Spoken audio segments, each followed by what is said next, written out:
In this chapter, we are going to examine reactions of alkenes. Typical reactions of alkenes are electrophilic addition reactions, and there are different types of electrophilic addition reactions.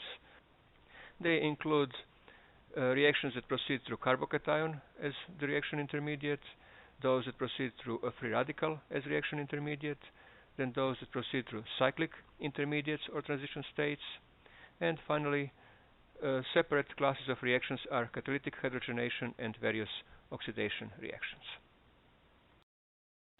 A rather large class of electrophilic addition reactions are those that proceed through carbocations as reaction intermediates. Commonly, additions of hydrogen halides, water, and alcohols proceeds through carbocations as reaction intermediates. Regioselectivity follows Markavnikov rule, which means that hydrogen adds to the carbon of the double bond that contains more hydrogens, and the other element adds to the other carbon. That's the consequence of formation of a more stable carbocation. Finally, rearrangements in these reactions are common. In general, you should be looking for rearrangements if secondary carbocation is a possible reaction product. In that case, secondary carbocation will rearrange into a more stable tertiary carbocation. Couple of examples of typical electrophilic addition reactions that proceed through carbocations are shown below. In each case, intermediate is a tertiary carbocation, and reaction follows Markavnikov rule, and there are no rearrangements. This is an example of a reaction that proceeds with a rearrangement, and this is also an example of a little bit unusual rearrangement. Intermediate is secondary carbocation, but rearrangement proceeds to give enlarged ring rather than tertiary carbocation. That is because three-membered ring has high degree of angle strain and will rather undergo ring enlargement to relieve angle strain than conversion into a tertiary carbocation, which would have actually even higher angle strain. So 3- and 4-membered rings undergo ring enlargement as a part of rearrangement. Here is an example of a practical problem. How would you prepare secondary butyl ethyl ether starting only with water and alkenes? To answer a question like this, it's often a good idea to start with what we call retrosynthetic analysis. Note retrosynthetic arrows, those block arrows. They mean that actual reaction is going backwards. In a retrosynthetic analysis, we break up molecule into smaller fragments, so-called syntons, and then we synthesize each of the smaller fragments as they are easier targets to make. There are two ways how we can prepare secondary butyl ethyl ether.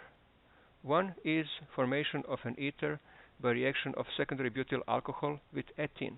That one is shown as pathway 1. And secondary butyl alcohol can be prepared by addition of water to either cis or trans 2-butene.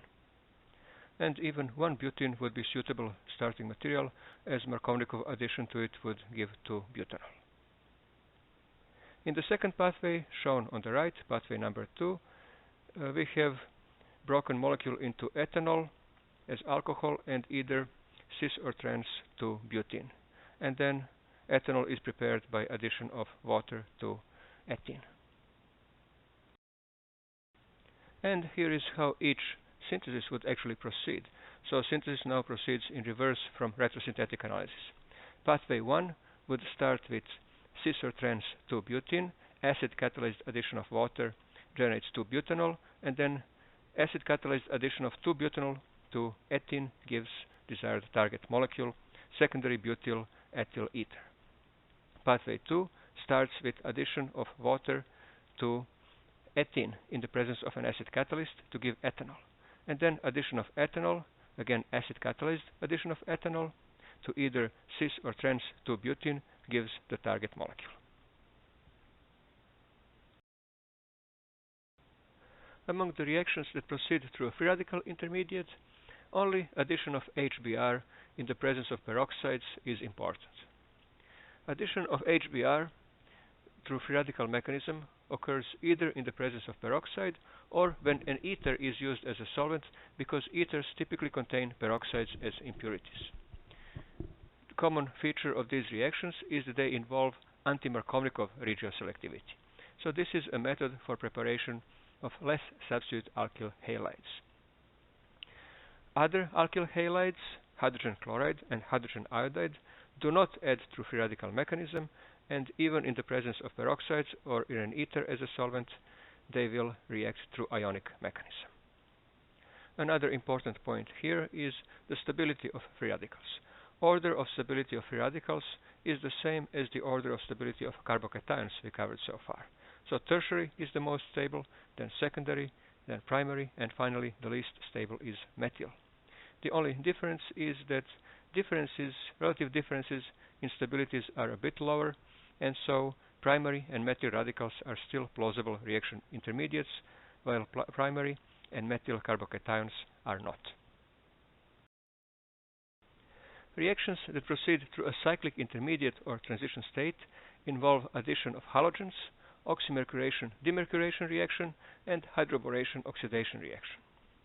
First two, addition of halogens and oxymercuration-demercuration reaction, proceed through a three-membered cyclic intermediate, while hydroboration-oxidation proceeds through a four-membered cyclic transition state.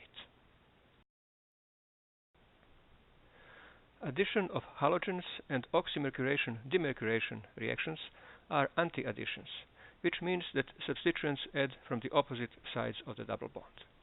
Hydroboration-oxidation reaction is a syn addition, which means that substituents add from the same side of the double bond. That is best seen when starting material is a cyclic alkene. And here, in three examples shown below, one of each reaction, you can see an example of anti-addition of bromine, anti-addition of water in the course of oxymercuration-demercuration reaction, and finally syn addition of water in the course of hydroboration-oxidation reaction. Addition of hydrogen across carbon-carbon double bond is called catalytic hydrogenation of alkenes. The reason for this name is that a catalyst is required for the reaction to proceed. Reaction will not proceed without a catalyst. Typical catalysts are noble metals such as platinum, palladium, or ruthenium. One of the non-noble metals that works is nickel, so that's common inexpensive catalyst. Addition is syn addition, which means that two hydrogen atoms add from the same side. This reaction has a number of uses, not only to make alkanes from alkenes, but also to investigate stability of alkenes. More stable alkene upon hydrogenation releases less energy. It's lower in energy, so it has less energy to release. So in example on the left, we have tetrasubstitute double bond that is part of six-membered ring, and in the course of hydrogenation will release less energy compared to disubstitute double bonds of a similar compound that has higher heat of hydrogenation and of course is less stable. Yet another application of catalytic hydrogenation is to determine nature of unsaturations. Hydrogen adds only across pi bonds while it leaves rings intact. So by knowing how many equivalents of hydrogen a compound has consumed, we can find the number of pi bonds. And then it means, of course, that remaining unsaturations are rings. So in the compound below, we have a total of 5 unsaturations. Upon hydrogenation in presence of palladium, 3 equivalents of hydrogen were consumed. That means that there are 3 pi bonds in the compound, and remaining 2 unsaturations are 2 rings. Oxidation reactions of alkenes include a number of diverse reactions, and in this course we study only some of them, not all of them. Those that we study in this course include epoxidation reactions, hydroxylation reactions, ozonolysis reactions with different variations as to different forms of workup, and permanganate oxidation reactions. An epoxidation reaction involves reaction of an alkene with a peroxyacid, or peracid for short. Reaction product is an epoxide, a 3-membered ring that contains oxygen. Reactions proceed with a retention of configuration, which means that cis starting alkene gives cis epoxide, and trans alkene gives trans epoxide. Reaction is also chemoselective, which means that with suitable mild oxidizing agent, we can selectively oxidize only one double bond when there are several present. Typically, the bond that is oxidized is one that is the most substituted. The most substituted double bond is the best electron donor, and so it reacts with an electrophile at the fastest rate. Typical mild oxidizing agent is metachloroperbenzoic acid, or MCPBA. On the other hand, a vigorous oxidizing agent such as trifluoroperacetic acid will oxidize all of the double bonds that are present in a molecule. In a hydroxylation reaction, two hydroxyl groups, OH groups, are added to a double bond. Addition is syn, which means that both OH groups add from the same side of the double bond. Typical reagents are osmium tetroxide and potassium permanganate. Both of those reactions proceed through a cyclic 5-membered intermediate. Permanganate gives an intermediate that is unstable and in aqueous solution spontaneously decomposes. Osmium tetroxide gives a stable intermediate that has to be decomposed with reagents such as sodium hydrogen bisulfite or potassium hexacyanoferrate. Ozonolysis is a type of oxidation that involves cleavage of the double bond. So molecule is cleaved at the place where double bond is. Depending on the workup, different reaction products are obtained. Mild reductive workup and typical reagents that would accomplish mild reductive workup are zinc in acetic acid or ammonium sulfide, gives the corresponding carbonyl compounds, aldehydes and ketones. Carbon of the double bond that has two substituents gives rise to the corresponding ketone, while carbon that has only one substituent gives rise to an aldehyde. If workup is carried out with a more vigorous reducing agent, such as sodium borohydride, the reaction products are corresponding alcohols, so each carbon of the double bond ends up being an alcohol. Finally, it is possible to carry out reaction with an oxidative workup. Oxidizing agent in this case is hydrogen peroxide, and reaction products are corresponding ketones or carboxylic acids. Carbon atom of the double bond that has two substituents gives rise to a ketone, and carbon atom that has only one substituent gives rise to the corresponding carboxylic acid. The final oxidation reaction that we are going to study is permanganate oxidation.